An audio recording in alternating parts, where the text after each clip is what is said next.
Hey, what's up, guys? What's going on? What's going on? My name is Dr. Boyce Watkins from Your Black World and the Black Business School, and I want to talk to you guys about some stuff we have going on. As you know, we're not just talkers; we are doers.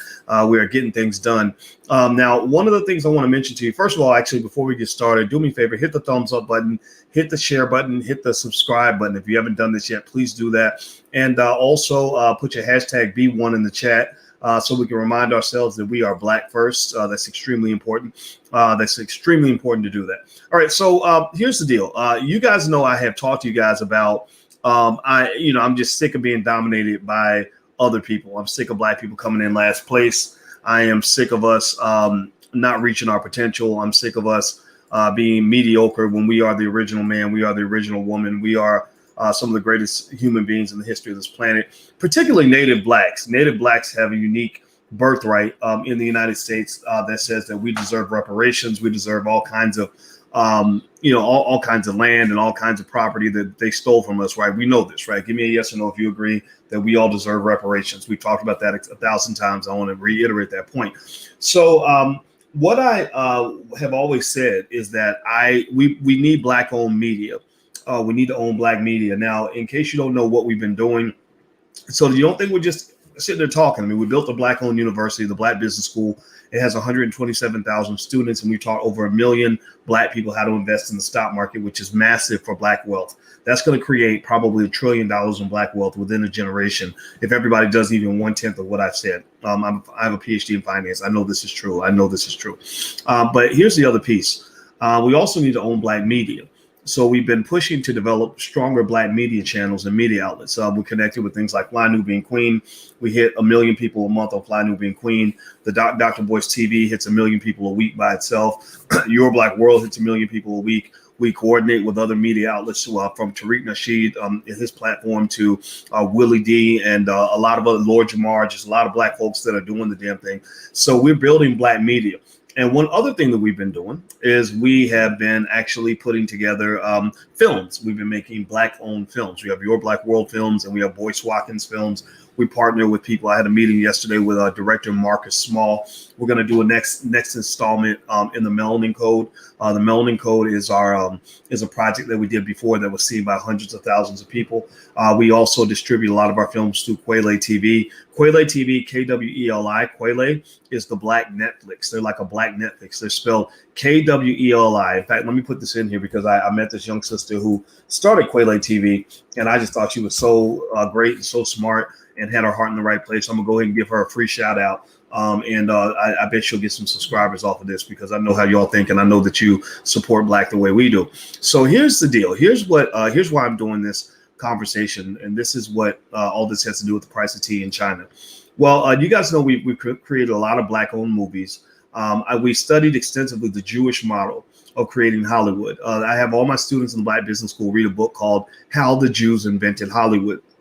And in this book, they explain where all the Hollywood studios came from. They explain how they were able to create Warner Brothers Pictures and Universal and everything else. And that inspired me. It made me say, okay, this is they had to deal with some chaos. They had to deal with some backward thinking people too. They had to fight some battles, but they built something amazing. So, and I know that we're smarter than they are. So I figured, hey, we can just put something together that's even better than that. So we've been making movies. We've been making movies that have been seen by millions of people. And I want to tell you about our latest project. Our latest project is a film called HAPI. HAPI. I'm an executive producer on HAPI. The bulk of the legwork was done by a brother named Taaqiy Grant. Taaqiy did this film HAPI, and HAPI goes all the way back to ancient Egypt and breaks down the roots of modern economic systems and how it links back to Africa. So this is a very important film. I'm about to show you guys the trailer. If you want to see the trailer, you can go to drboycetv.com. If you're watching on Instagram, I can't show it on Instagram, but I'm going to show it in a moment. But this film, there are some great people in this film, and I'll name a couple, but I can't name everybody. Actually, let me see if I can share my screen. I'm really proud of this project because it's very, very, very well done. Taaqiy did a wonderful job on this film, and I hadn't had a chance to really talk much about it yet. But today I wanted to make sure that we gave this team, I would say this brother, but actually it's a team of people, their respect for what they pulled off. I mean, my God, here's the cast. So you can see on the screen here, there I am. I'm an executive producer on the project. but also Dr. Julianne Malveaux, who has a PhD in economics from MIT. She's actually the one that asked Barack Obama about reparations during an interview. And Obama literally ended the interview right then. He did not want to talk about reparations. I think it's important for the community to know that. We have Dr. Leonard Jeffries, Dr. Solange Ashby. Let's see, Professor James Small is in here. Dr. Georgina Fallou. We have there's a couple other names in here that people that I knew personally. There's Lord Jamar.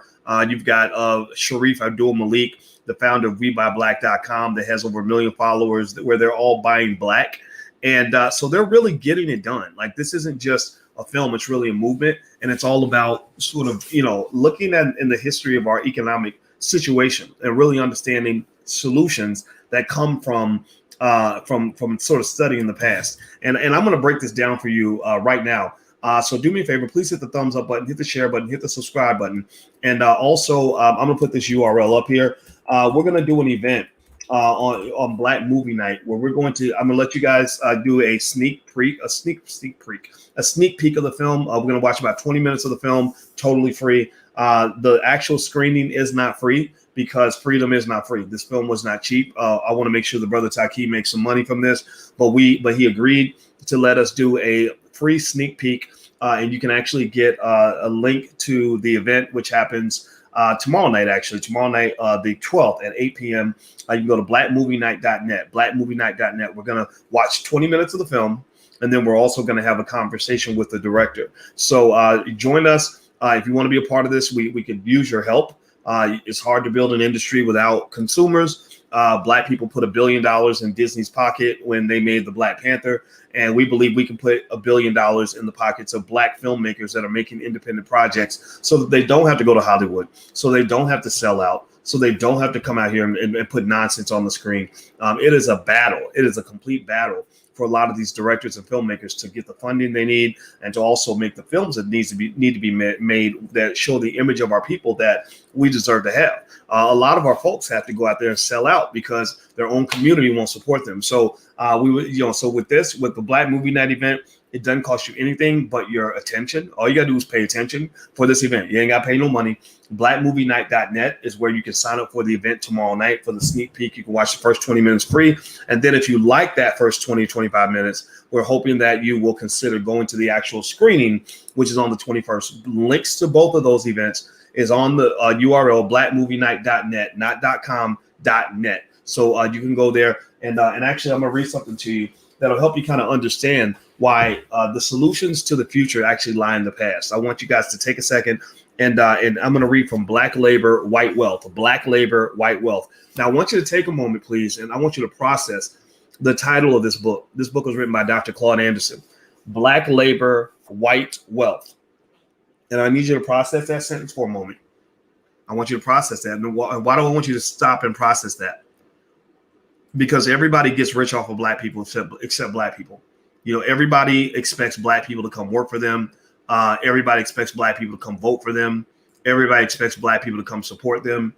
And nobody really puts the Black community at the top of the priority, but they're always asking you to put them at the top of their list. That's what Dr. Anderson refers to as the doctrine of unequal exchange. It's like dating somebody where you love them to death and they can't give you the time of day. Every time they call you, you're supposed to be available, but when you call them, they ain't got time. When they need money, you always got their back, but when you need money, they ain't got a Scooby snack, right? So the doctrine of unequal exchange is built off this idea that there's an imbalance. And if you read this book will be the most significant Black history book you'll ever read. It'll be more significant than anything you've ever learned in school, and it's called Black Labor, White Wealth. I've read this book, and it's amazing. All right, so here's what I'm going to read to you guys. Do me a favor, hit the thumbs up button. And some of you may be watching from the Black Boss channel, theblackbosschannel.com. That's our platform for Black men. That's where Black men have discussions on a regular basis on lots of issues, from sports to politics and everything in between. And we created the Black Boss channel because Black men, first of all, we want Black men to be bosses. We're tired of we're not creating little boys. We're not creating beta males. We're not here to train little boys to be little girls. There's plenty of platforms. They can go follow Billy Porter if they want that. We want Black men to be bosses and to be liberated and free. And when we saw what was going on with Ice Cube, one of the reasons that people get so much resistance to Ice Cube when he spoke on behalf of black people is they kind of looked at him and they're like, you're a black man. You have no voice.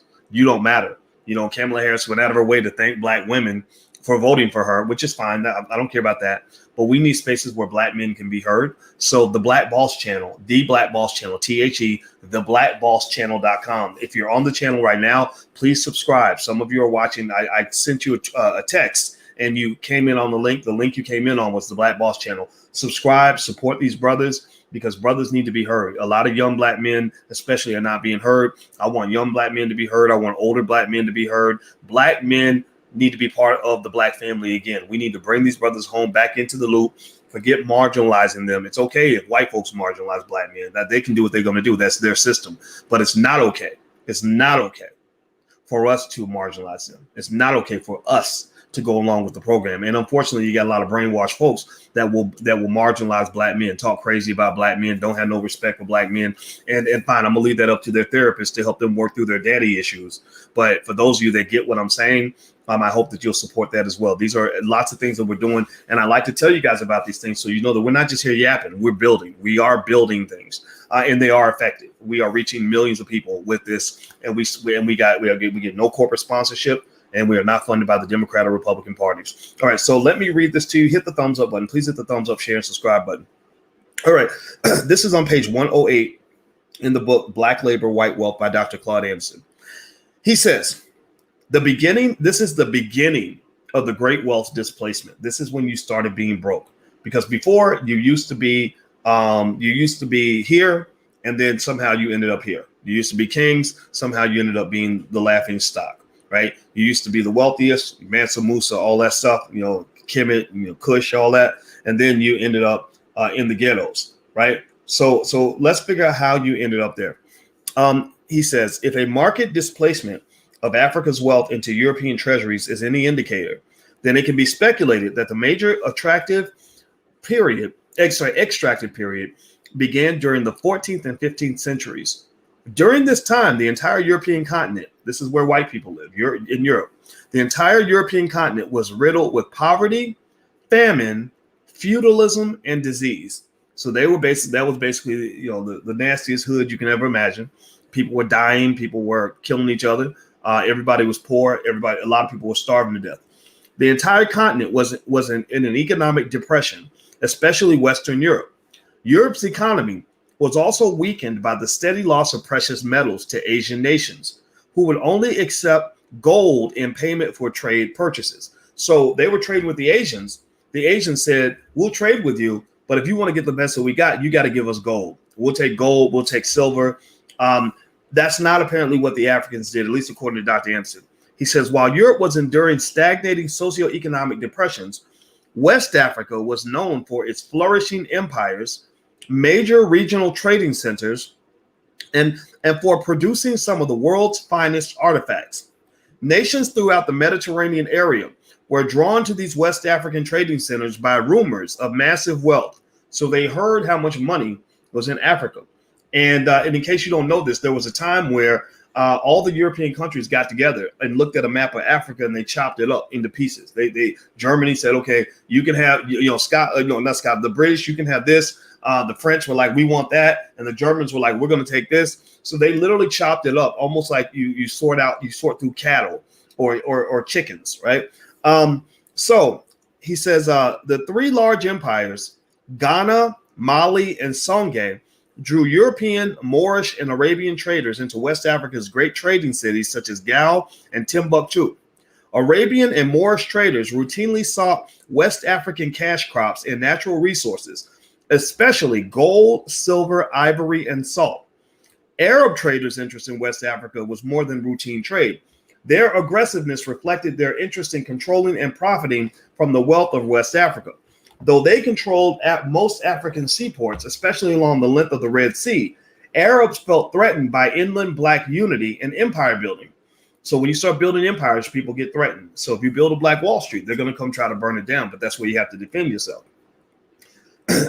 The Arabs sought greater access to African wealth through intermarriage, concubinage, meaning having concubines, trade, and religious proselytizing missions, advocating one religious brotherhood.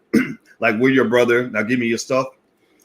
Let's see here. So, so basically, he talks about this idea of removing wealth from Africa. So he says the removing of wealth from Africa was not completely confined to Arab and Moorish traders. They were later joined by traders from Portugal and Spain, who established trading routes around the coast of West Africa, an area commonly known as the Ivory Coast. These groups built their trade around their naval strength and rarely traveled to inland markets. In 1441, the first Africans were kidnapped and taken to Lisbon, Portugal, for the specific purpose of enslavement. Contrary to many reports, the first Africans kidnapped and taken to Portugal were not West African blacks. They were Berbers, an Arabic-speaking light-skinned people who practiced the Muslim religion and belonged to the Caucasoid race. The Portuguese returned the Berbers to their desert homes after they had extensively questioned them about Black West Africa's alleged wealth. This incident probably represented the first steps in developing a plan to capture and trade slaves and to establish slavery as an international business rather than a trading custom. You follow me? I'm going to keep reading. So he says, since color was the decisive factor in slavery, it was important to know who was and was not a member of the Black race. Moors were not classified as members of the Black race. In Northwest Africa, the offspring of blacks, white Berbers, and Arabs became known as Moors. They lived along the Mediterranean Sea, north of the Sahara Desert. Few identified with West African blacks who lived south of the Sahara. However, the few Moors who were black with the aid of some Islamic converts pushed the doors to West Africa's natural and human capital wide open. So by the late 16th century, West Africa had lost its reputation of invincibility. Her great empires had been weakened by divisive internal forces, fighting each other, infighting, like some of y'all like to do, which diminished the sense of West African nationhood or togetherness and left its natural and human capital resources unprotected. When you don't have unity, your resources kind of leak out. Tragically, West African leaders failed to take protective measures to guard their natural and human resources from the wealth-seeking self-interest of foreign traders. So the doctrine of unequal exchange goes like this. So do me a favor, hit the thumbs up button. Please hit the thumbs up, share, and subscribe button. I'm reading Black Labor, White Wealth by Dr. Claude Anderson. You can get a copy at powernomics.com. And actually, Dr. Anderson and I, every week, every Thursday, we meet with the students. We have a Powernomics Masterclass. If you ever want to take a look, you can just go to powernomicsmasterclass.com. That's powernomicsmasterclass.com. I'll put the URL up on the screen. I can't even find it, so forget it. But you heard me say it, so I can't, There we go. There's a better URL, financialjuneteentv.com. Feel free to subscribe there. All right. So he says, while Africa's human capital was being displaced through slavery, so too were its natural and mineral wealth. Arab, Moor, Spanish, and Portuguese merchants traded low value. Now pay attention now. This is where they started ripping y'all off. They trade the Arabs, the Moors, Spanish, and Portuguese merchants traded low value fabricated items such as pig iron, brass rings, and religious artifacts, household gadgets, and used firearms for Africa's highly valued commodities such as gold, silver, quality leather, long cotton, art objects, black slaves, and ivory. So you were giving them the fancy stuff, and they were giving you the garbage, right? You were you were giving up the treasure, and they were just giving you nonsense. That's an interesting phenomenon because that really defines a lot of what still happens to this day. That's why if you hear people say, don't give your powerful vote away for nothing, what they're basically saying is stop participating in the doctrine of unequal exchange. And people, of course, with the propaganda, they'll translate that into you're telling black people not to vote. That's not what people are saying. They're saying make sure you vote, but make sure you get something for your vote. Like if I say don't give your money away for nothing, I'm not saying don't spend your money. Am I saying that? Give me a yes or no. Tell me if that's what I'm saying. I'm not saying don't spend your money. I'm saying if you spend your money, get something in return, because if you spend your money and get nothing back, then you will end up broke. So he says, let's see, European manufactured items were primarily for decorative purposes or tribal warfare. African commodities, on the other hand, were internationally used to undergird major economies and currencies. This imbalance, described by Thomas Sowell, a Black economist, as the doctrine of unequal exchange, allowed natural and mineral wealth to be transferred from Africa in a steady flow. Massive displacement of Africa's human capital and natural resources weakened West Africa's social and economic institutions. Just like integration, it's just like integration. Integration also killed your institutions. You used to have businesses, you had schools, you had families. Now you don't have those things, right? Because you got integrated, you got sucked in. I'm reading the book Black Labor, White Wealth by Dr. Claude Anderson. You can get a copy at powernomics.com if you'd like to go to his website. Massive displacement of Africa's human capital and natural resources weakened West Africa's social and economic institutions. The doctrine of unequal exchange depleted Africa's resources, but the wealth and revenue generated from commerce with Africa revived Europe's sagging economies. With surplus funds in their treasuries, they're balling now, right? They're paid. European nations strengthened their military and commerce communities. So did you catch that? Do you understand what's going on here? Do you understand? You were wealthy. Your people were very wealthy, and they propped up the European economy. They propped them up. The Europeans were in very bad economic shape, and then they traded with the Africans, and due to the doctrine of unequal exchange, they created what we call in economics, we call that a trade deficit. A trade deficit is when somebody uses trade with you to become the shit, and you ain't left with shit. You gave away all your shit, but now they are the shit, right? So the Europeans basically used the doctrine of unequal exchange to make themselves extremely wealthy on the backs of Africans. So here's the deal. And do me a favor, hit the thumbs up button. Please hit the thumbs up, share, and subscribe button if you haven't done it yet. This film, HAPI, I'm going to show you guys the trailer in a minute. If you want to see the trailer and you're on Instagram, you can go to drboycetv.com where you can watch the trailer. I want you to just watch this trailer and just know that what we're trying to do here is we're trying to build a Black-owned film industry. We want there to be, Black-owned everything, all Black everything. We want to be able to escape the grips of racist Hollywood. And rather than complaining about what Hollywood is doing and what Hollywood isn't doing or isn't making, it's really a different kind of ideology. One that says, you know what? I'm not going to spend time fighting with the white man anymore. No disrespect. If you mess with me, I'm going to mess with you. But instead of fighting with him over what he's supposedly got, I'm going to walk away from that and put all the energy I would have put into building his stuff, all the energy I would have spent working for him, I'm going to put that energy into building in my own community. I mean, can you imagine how great Black people would be if every single Black person spent 50 to 60 hours a week building in their own community? I mean, think about that. Imagine if every mother said, raising my children is more important than being, somewhere else, right? If every Black father said working with Black people or for Black people or hiring Black people is my number one mission in life. I imagine if everybody said, we're going to educate our kids. We're all going to use the internet and all the resources that are around us to educate our own children. Can you imagine how great that community would be? I mean, literally, if just half of the community thought that way, that you talking about right there, that's at least 10 trillion in economic value. That's at least 10 trillion. Okay, so let me just break this down for you. Let me show you guys the trailer. I'm gonna try to share my screen. Hopefully I won't mess it up. I'm still getting used to this software, so please be patient with me. God is not through with me yet. All right, so here we go. All right, so there's my audio. Okay, give me a yes in the chat if you're able to hear this. Okay. I'm still getting used to this software, so please be patient with me. God is not through with me yet. All right, so here we go. All right, so there's my audio. Okay, hold on. Give me a yes in the chat if you're able to hear this. Okay. I'm still getting used to this. There we go. Okay. See, y'all should have told me I had an echo. Did y'all hear an echo? I don't know if y'all heard the echo or not. But anyway, let me try it again. Let me try it one more time because I had an echo. I didn't know I had an echo. All right, so let me play it here. All right, so here, this is one trailer. I'll show you guys two of them. One they made specially for me, but I was like, I don't want it to be about me. I want the film. I want people to see the essence of the entire film.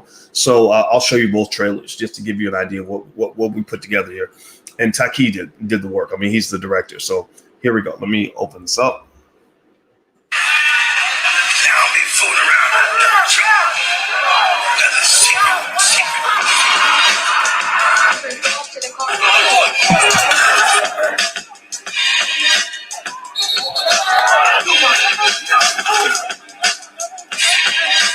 is a connection between every institution grown out of this country and white supremacy, the nation as a whole, including its laws and its institutions. What you have is a tension between nationalism and globalism.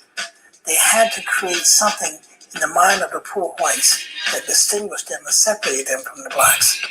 And that's where you developed what I call, and James Baldwin called, the religion of whiteness. The police that answer to the politics of that community are going to be driven by the economics of that community because economics and politics overlap. You know why I wanted to be a politician in a time when we disenfranchised? Because of power.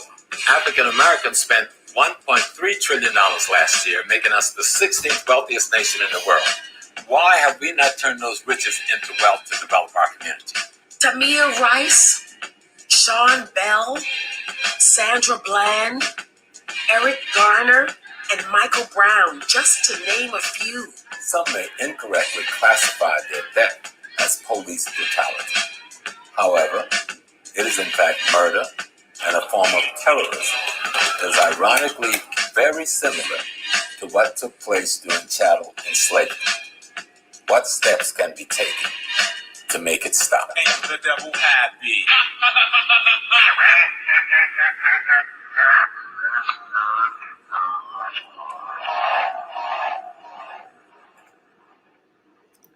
All right. So that is the trailer. I hope you guys will take a second and give a round of applause to Taaqiy Grant, who made the film. I'm an executive producer on the project, but Taaqiy deserves all the credit.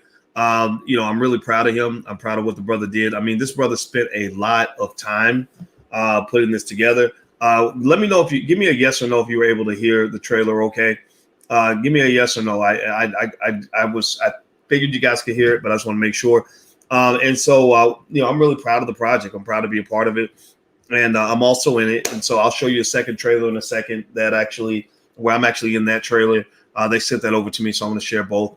Let's see here. The Brave Monk says, cause of conditioning is strong black folks. Okay. Sorry, I saw a question. Eleanor says, do Black Lives matter when it comes to your credit score, financing the car, or a house, or any large purchase? I don't know I guess the two connect in the sense that that a lot of times when you see people in tough situations or in dangerous situations, the economics correlates with everything else, right? So if you're in bad economic situations, then chances are you're going to have a tough life. You're going to have a dangerous life. You're going to have to do dangerous things in order to get money. One brother in Chicago told me that he said a lot of young guys listen to you, Dr. Boyce, because some of us get killed. We get shot up in crazy situations because we're doing crazy stuff to get money because nobody ever taught us how to get money. So really, Black lives do matter. And I think that when you say Black Lives Matter, I don't even say Black Lives Matter because I don't like the organization.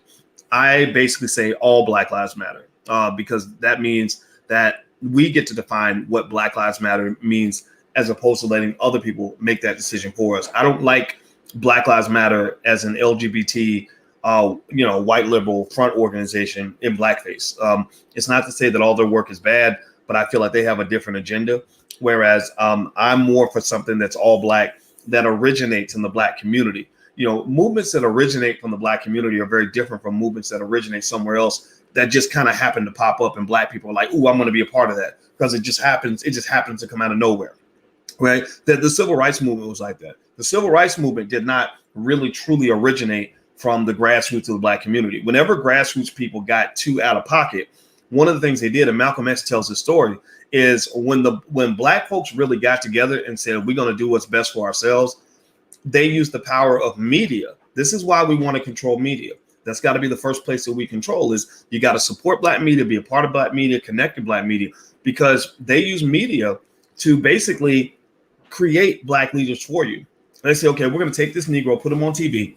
And since black people really look up to white people, we watch all their media, like BET is not even a black owned company, it's owned by white folks.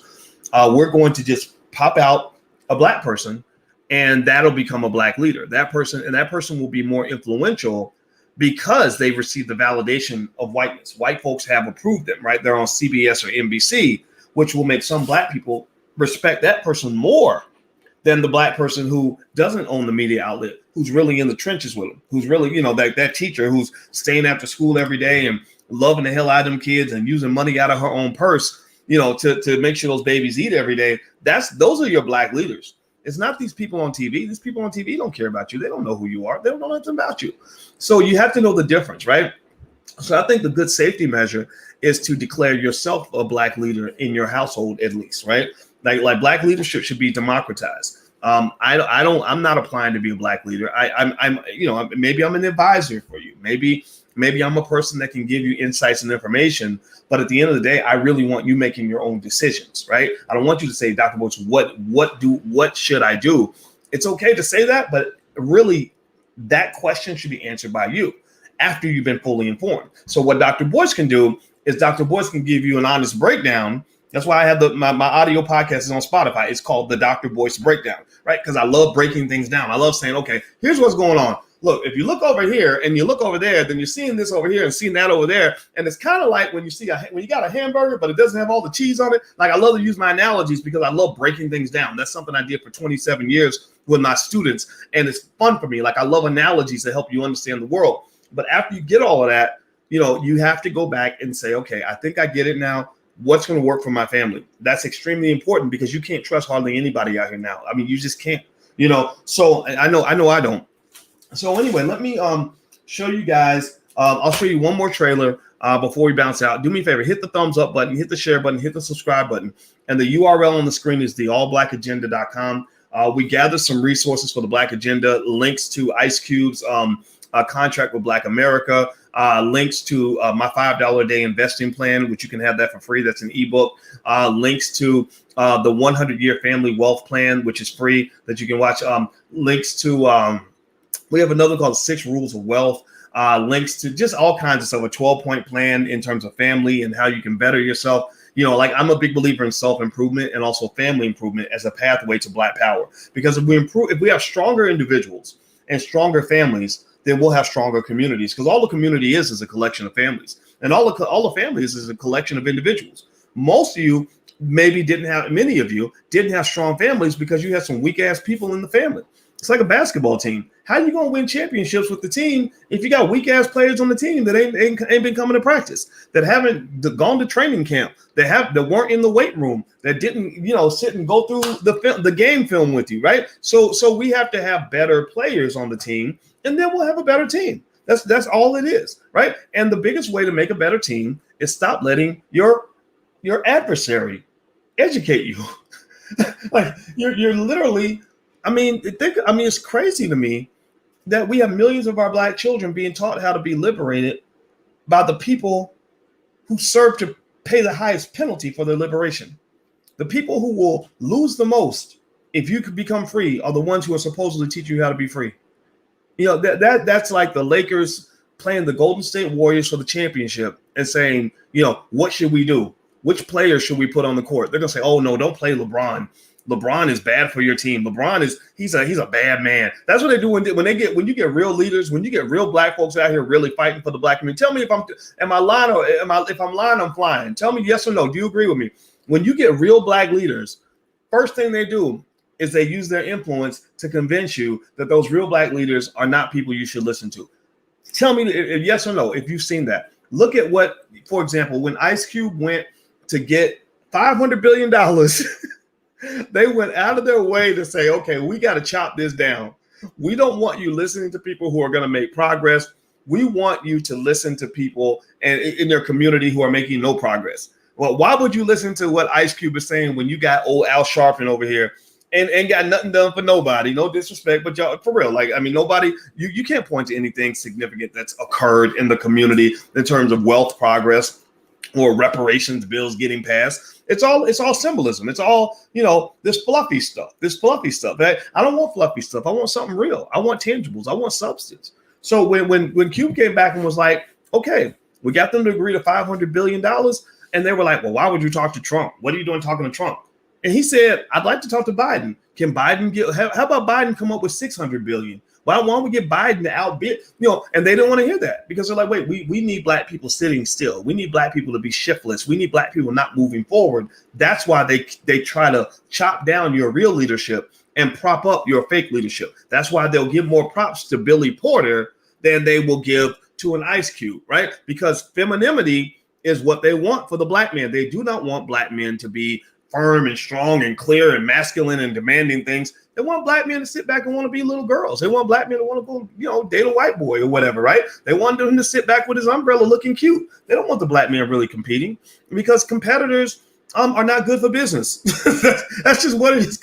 Competition does not help you make more money. So anyway, let me keep going. This is not anti-Billy Porter. I don't care much about Billy Porter. I'm just saying that, I will never stop being fascinated by the number of paid black people who were paid to go on TV and talk about how much they couldn't stand Ice Cube and what he was doing.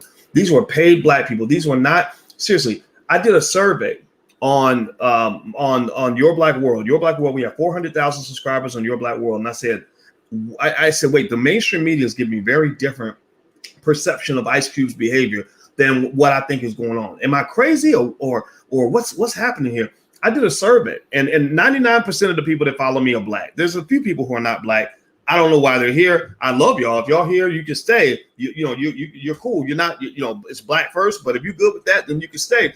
But I did the survey, and I kid you not, 96% of you said that you approved of what Ice Cube is doing. So process this for a moment. If 96% of the black people that we surveyed said they approved of Ice Cube negotiating for black people, but yet on TV, 90% of the Negroes on TV are saying that this is a bad thing, what the hell is going on? What is going on? If you're looking for evidence of propaganda, there's the best evidence you're ever going to get. One of the tools, Judge Joe Brown, shout out to Judge Joe Brown. He came on the platform and really dropped some major heat. I don't know if y'all saw that interview with Joe Brown. Whew, Lord. But Judge Joe Brown said that he studied under a lady who used to work for the KGB in Russia, and she was a propaganda expert. She said one tool of propaganda, pay attention now, is to, when people have something and a set of ideas that are not congruent or consistent with what you want them to believe, what you do is you use media to create the false impression that they are alone, that you make them think that they're the only ones who believe that this thing is true. So they want you to think that the majority of black people are against what Ice Cube did. And that's not true. That's not true. It's just the Negroes on TV. Their bosses told them, this is what you need to say, or you're going to lose your job.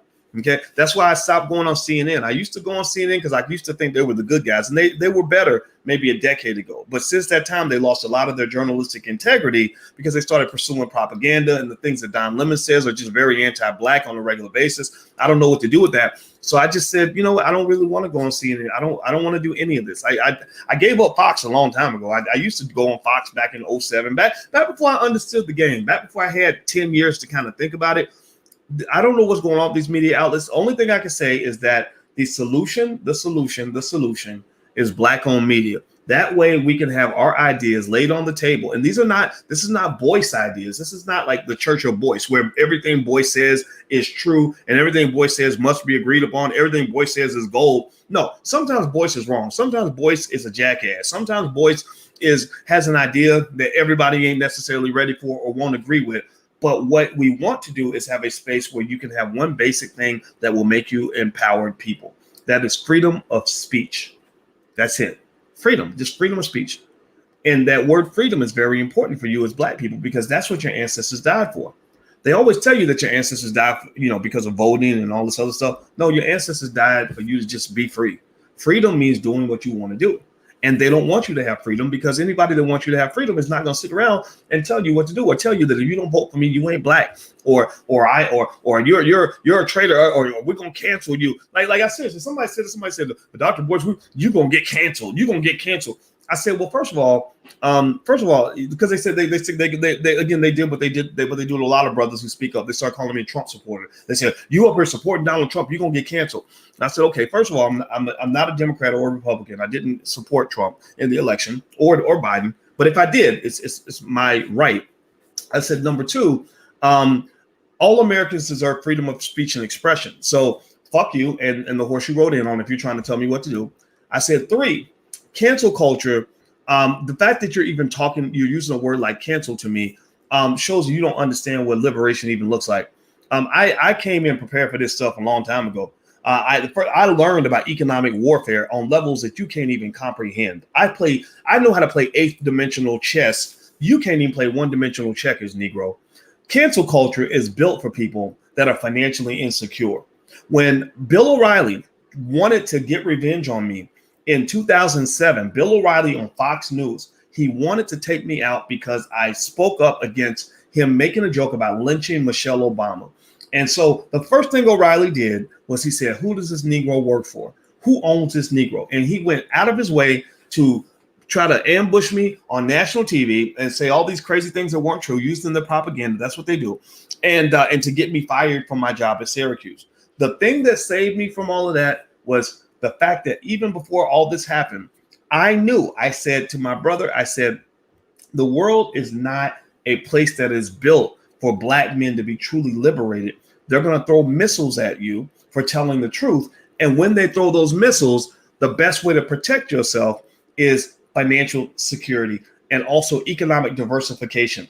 I studied under a guy named Renee Stoltz, who is a world-leading expert in risk management. He is the highest paid person on the entire faculty at the Ohio State University Business School because he's known throughout the world for knowing how to manage risk. So I learned how to spread out my attack so that you don't even know what the fuck to attack. You don't know what you're like, okay, we're gonna cancel him. What are you gonna cancel? How are you gonna do it? You can't.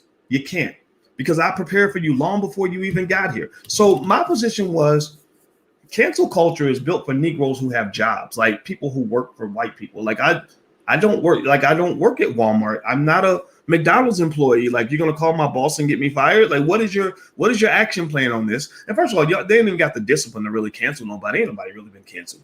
And I talked to Ice Cube. I said, yeah, man, they're trying to cancel you. And he just kind of laughed about it because they don't understand. Like, a man who makes movies and owns a basketball league is hard. What are you gonna do? This man gets money from places that you'll never hear about. Right. So the thing is that this is why your economics is so important for you as Black people, because when people retaliate against you, a lot of times they try to cancel you or attack you economically.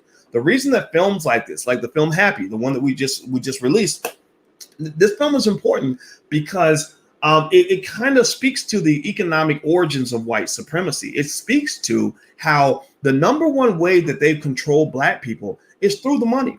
That's why your Black politicians don't get anything done for the Black community, because the Black people are not the ones paying the bills. The politicians work for the people who pay the bills. It's the corporations, it's the billionaires. That's who they're serving.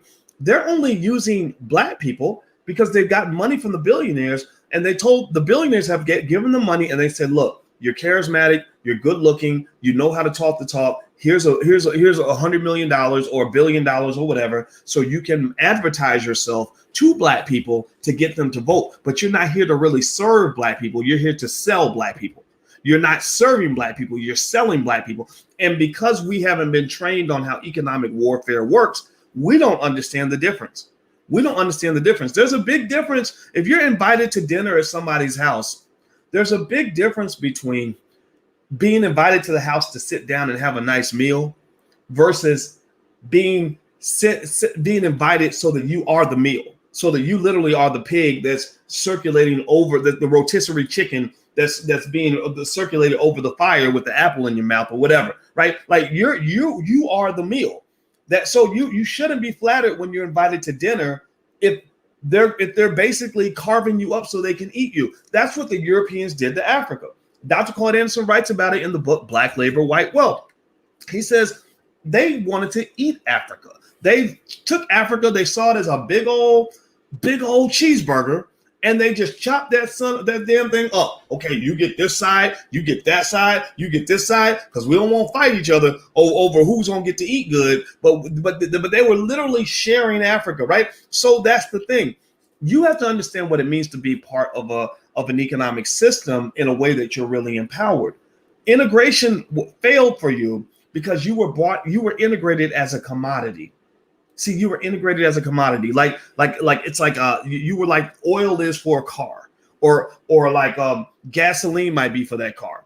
or an auto part might be for a car. You weren't brought in to own the car. You weren't brought in to drive the car. You weren't brought in to even ride in the front seat of the car. You were brought in to be, to fill up the gas tank. That's what, that's why they need you. That's why they love you. That's why they flatter you so much and say, thank God for Black people. We couldn't have got elected without you. Without you, we couldn't have found a way to defeat Donald Trump. My God, without you. And never once, process this for a moment. In all these thank yous, never once do they say, well, in compensation for you doing so much for us, here's what we're going to do. We're going to cut a big ass check for you.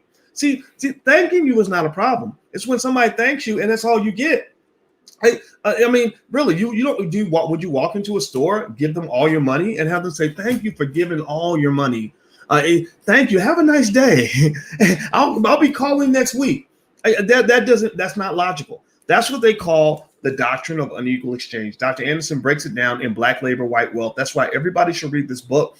All of your children should read things like Powernomics. I know me and my kids, I talk to them about Powernomics concepts whenever I can. It's kind of tough because, kids don't want to listen half the damn time. But that's what we talk about on a regular basis. I tell the girls, I say, look, you got to know how to make your own money or these men will use you. Like these men will abuse the hell out of you. So girl, you going to be a boss. You going to have your own money. Even if he's got money, it's better to have a partner that's got some money. That's a good thing. But you're going to have yours too. And believe me, the girls are they all cute, because their mama's the most gorgeous thing I've ever seen. But I'm like, no, we're not doing that. Right. The same thing with the boy. I tell him, you're a Black man. You don't want to go through life as a Black man who spends 90% of his time whining. That's, first of all, that's unattractive. Second of all, it's going to be very depressing for you because you're going to just spend your whole life getting your ass kicked. And then third of all, you want to have options. The number one factor that determines how happy you are in life is how many options you have. If you ever want to be really depressed, this is a secret to being really depressed. If you ever want to be really depressed, are you listening? The best way to be really depressed is to put yourself in a situation where you are trapped and you have no options. If you put yourself in a situation where you are trapped and you have no options, I guarantee you that you will be depressed and you will stay that way and you'll never find happiness in your life. So options are very valuable in every sense of the word. All right. So do me a favor, hit the thumbs up button, hit the share button, hit the subscribe button. You can text the word Boyce to 31996 to get text notifications. Text Boyce to 31996. Later on tonight, I'm going to do an update on the financial markets on the Black Financial Channel, theblackfinancialchannel.com. And if you like to listen to me via audio, the drboycebreakdown.com. That's where we do our audio podcast. So a lot of times I take the clips that I do here and we put them in there as audio so you can listen like while you're working out or in the gym or in your car, stuff like that. So a couple of final points I want to make here before we head out, but actually scratch that. I'm going to show you guys this last trailer because I want to show mad respect to Taaqiy and what they did with this film, HAPI. I think it's one of the more significant films this year. I'm super proud when Black people create what I call Blackbuster films. Blackbuster films are films that come out of the Black community that I believe had the ability to be seen by over 1 million people. And so basically, we have a Blackbuster movement going on right now where you've got people like Tariq Nasheed. He's going to make his movie Buck Breaking. I am 100% on board and complete support of that film. That film's going to come out. And when it comes out, I'm hoping that the community will support that film the same way we support the Black Panther and everything else, because you have a golden opportunity to be the part of the origin of something that's going to be amazing. One day, this will be $1 trillion industry. Within less than 50 years, maybe even 30 years, you're going to see tens of billions, hundreds of billions of dollars, and eventually $1 trillion going through this Black film industry, because we are ahead of where Hollywood was at this time. When Hollywood first started, it was, the Jewish community basically made a power play. These were Eastern European Jews who were struggling because they were getting rejected by every institution. So they came together and they fused their community and they created something of their own. So I want us to do the same thing, and I want us to believe in that. Okay. So let me show you guys another trailer real quick for the film HAPI. This will be the last one today. And if you're on Instagram, you will not see it if you're on Instagram. If you want to watch it, you got to go to drboycetv.com. That's drboycetv.com. So here we go. Let me pull this up and share my screen. Things you can do with money are that you can spend the money, you can hold the money, or you can grow the money. Well, obviously, spending the money is how a lot of people get into trouble. In fact, they don't just spend all their money, they spend money they don't even have, and they end up in debt. So those are the options that you want to avoid. The options that you want to pursue are to either hold the money or to grow the money, and there are techniques for doing this. So the best way to avoid financial pitfalls is to follow a model that I have for children, which is what I call the KID model. The KID model stands for Knowledge, Investment, Discipline. Knowledge means that every black child in America should have a basic economic education from a very early age. They should know how to buy a home. They should know how to start a business. They should know how to invest in the stock market. So you've got the knowledge now. Now they need capital. That's where the I comes in. That stands for investment. That means that every person of color should invest at least $5 a day into the stock market on a regular basis. Doesn't matter which stocks you buy. What matters is that you just get in the game. Because if you're not in the game, you can't win the game. Do it for your kids so that when they get that knowledge, they have some capital to work with. The last part, the D stands for discipline. Discipline means that even when you know what you need to do, sometimes you still don't do it. So you teach your kids how to have economic discipline, how to engage in delayed gratification, how to make sure that the long term is more important than the short term, and how to make moves today that will put them in a better position tomorrow.